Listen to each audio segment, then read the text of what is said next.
ఓం నమో నారాయణాయ. అందరికీ నమస్కారం. క్షీరసాగర మథనం సమయంలో దేవతలు రాక్షసులు అమృతం కోసం మందర పర్వతాన్ని చిలికినప్పుడు లక్ష్మీదేవి ఉద్భవించింది.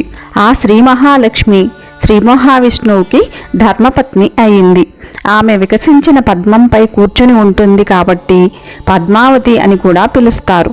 మానవ జీవితంలోని 4 ముఖ్యమైన ధర్మ, అర్థ, కామ, మోక్ష అనే పురుషార్థాలను ఆమె 4 చేతులు సూచిస్తాయి. సంపదలను ఇచ్చే ఆమె 8 ప్రధాన రూపాలు ఆదిలక్ష్మి, ధాన్యలక్ష్మి, ధైర్యలక్ష్మి, గజలక్ష్మి, సంతానలక్ష్మి, విజయలక్ష్మి, విద్యాలక్ష్మి, ధనలక్ష్మి. శ్రీ మహావిష్ణువు ఏ అవతారం ఎత్తితే లక్ష్మీదేవి కూడా తోడుగా వెళ్తుంది. రాముడితో సీతగా, కృష్ణుడితో రుక్మిణిగా, వెంకటేశ్వరుడితో పద్మావతిగా అవతరించింది. లక్ష్మీదేవి యొక్క వాహనం గుడ్లగూబ.